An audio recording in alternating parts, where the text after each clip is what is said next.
ଆଜିର ଏକ ନୂଆ ପାଠକୁ ପୁଣି ଥରେ ସ୍ୱାଗତ। ଆଜି ଆମେ ତୁମ ପରିବେଶ ପାଠ ବହି ବିଚିତ୍ର ଆମ ପୃଥିବୀର ଚାଲ ମେଳା ବୁଲିଯିବା ବିଷୟରେ ଆଲୋଚନା କରିବା।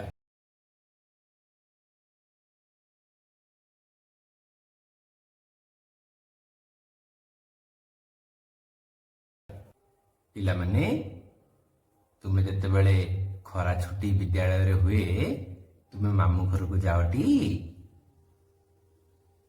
ହଁ, ମାମୁଁ ଘରକୁ ଯାଅ ନା? ଆଚ୍ଛା ଟୁନା, ତୁମେ କୁହ, ତୁମେ ମାମୁଁ ଘରକୁ କୋଉଠି? ବାଲେଶ୍ୱର? ଆଚ୍ଛା ଠିକ ଅଛି। ମୁନା, ତୁମେ କୁହ, ତୁମ ମାମୁଁ ଘର କୋଉଠି?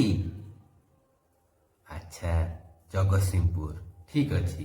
ଟୁନା, ତୁମେ ଯେତେବେଳେ ମାମୁଁ ଘର ଯାଅ କୋଉ ଯାନରେ ଯାଅ, କୋଉଥିରେ ଯାଅ? ଆଚ୍ଛା ଠିକ ଅଛି। କୋଉଥିରେ? ରେଳଗାଡିରେ? ଆଚ୍ଛା ଠିକ ଅଛି।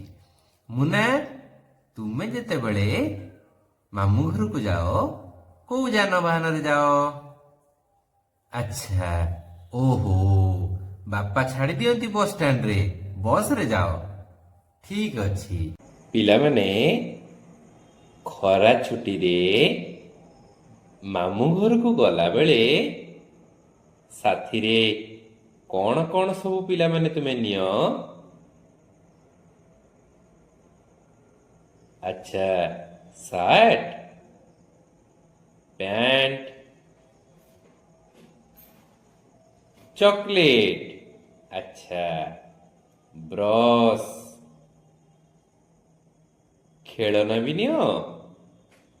ଆଚ୍ଛା ଠିକ କହିଲ ପିଲାମାନେ।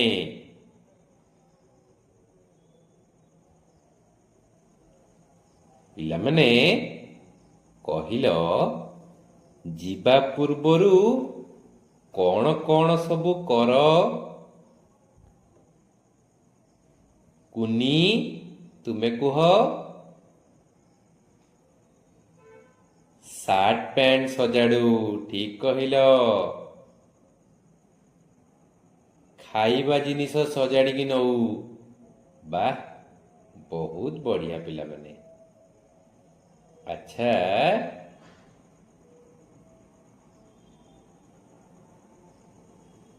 ରାଜୁ, ତୁମେ କୁହ, ଦୂର ଜାଗାକୁ ବୁଲିଗଲେ ଆମେ ସାଙ୍ଗରେ କଣ ସବୁ ନେଇଯିବା ଆବଶ୍ୟକ? ଆମେ ଯେତେବେଳେ ଦୂର ଜାଗାକୁ ଯିବା ସାଙ୍ଗରେ କଣ ସବୁ ନେଇଯିବା?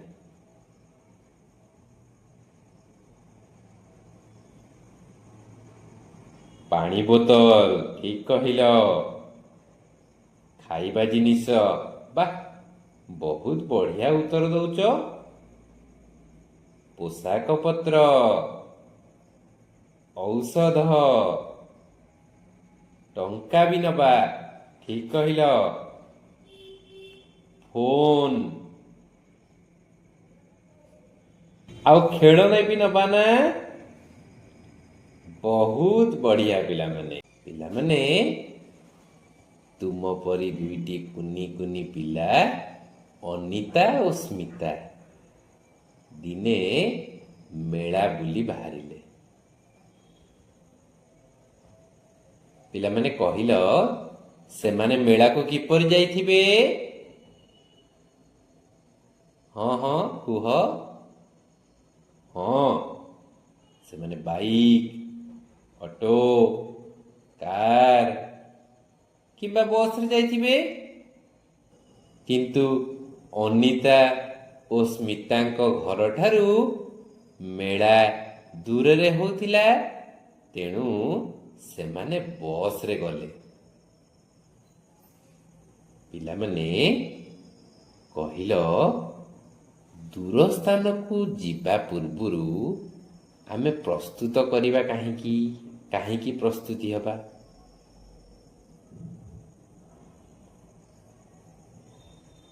ଆଚ୍ଛା, ଦୂର ସ୍ଥାନକୁ ଯିବା ପୂର୍ବରୁ ଭଲରେ ଯଦି ପ୍ରସ୍ତୁତ ନ ହେଲେ ବହୁତ ସମସ୍ୟା ହେଇପାରେ, ଅସୁବିଧା ହୋଇପାରେ ନା କି? ପିଲାମାନେ ଜାଣିଛ, ଦୂର ସ୍ଥାନକୁ ଯିବା ବେଳେ କେତେକ ଜରୁରୀ ବ୍ୟବସ୍ଥା କରିବାକୁ ପଡ଼େ। କ'ଣ କ'ଣ ଜାଣିଛ? ଯେଉଁ ସ୍ଥାନକୁ ଯିବା ସେ ସ୍ଥାନର ଦୂରତା କେତେ ତାକୁ ଆଗରୁ ଜାଣିବାକୁ ପଡ଼ିବ। ଆଉ କ'ଣ ଜାଣିଛ ପିଲାମାନେ? ସେଇ ସ୍ଥାନକୁ ଯିବା ପାଇଁ ଠିକ୍ ରାସ୍ତା କୋଉଟା ତାକୁ ମଧ୍ୟ ଜାଣିବାକୁ ପଡ଼ିବ ନା କି? ଆଉ ସେ ଜାଗାକୁ ଯିବା ପାଇଁ ଯାନବାହନର ବ୍ୟବସ୍ଥା ମଧ୍ୟ ଜାଣିବା, ଯେ କୋଉ ଗାଡ଼ିରେ ଯିବା ଆମେ। ତା ସହ ଯାତ୍ରା ପାଇଁ ଆବଶ୍ୟକୀୟ ସାମଗ୍ରୀ ଯେମିତି ପୋଷାକ ପତ୍ର, ଔଷଧ, ଖାଦ୍ୟ, ପାଣି, ମୋବାଇଲ ଫୋନ, ଟଙ୍କା ପଇସା ଆଦି ସାଙ୍ଗରେ ନେବା। ଏହା ସହ ଘରୁ ବାହାରିବା ପୂର୍ବରୁ ଘରେ ତାଲା ପକେଇକି ଯିବା ନା କି? ତାଲା ନ ପକେଇଲେ କ'ଣ ଅସୁବିଧା ହବ? ତାଲା ନ ପକେଇଲେ ଚୋର ଘରେ ପଶିଯିବ ନା। କେବଳ ତାଲା ପକେଇ ଗଲେ ହବନି ପିଲେମାନେ, ଆମର ଯୋଉ ପଡ଼ୋଶୀ ଅଛନ୍ତି କିମ୍ବା ଆମର ପରିଚିତ ବ୍ୟକ୍ତିଙ୍କୁ ମଧ୍ୟ ଖବର ଦେବା ଯେ ଆମେ ଗୋଟେ ଜାଗାକୁ ଯାଉଛୁ।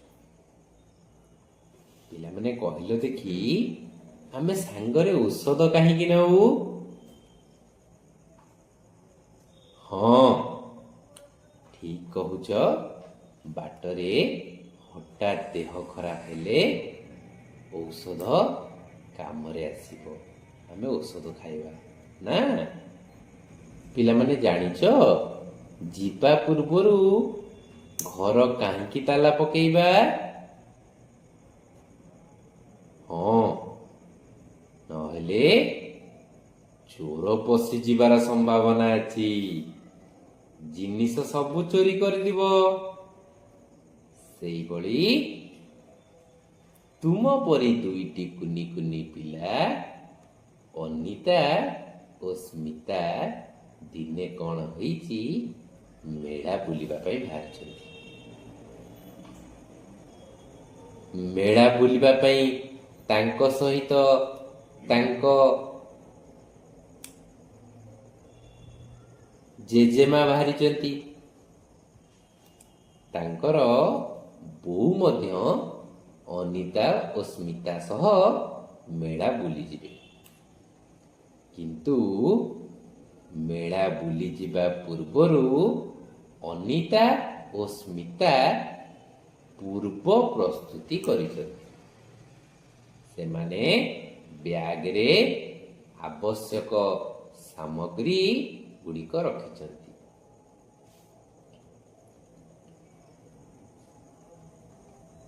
ଯେପରିକି ପାଣି ବୋତଲ, ଖାଦ୍ୟ, ଔଷଧ, ଏହା ସହ ପୋଷାକ ମଧ୍ୟ ରଖିଛନ୍ତି। ଠିକ୍ ଅଛି ପିଲାମାନେ,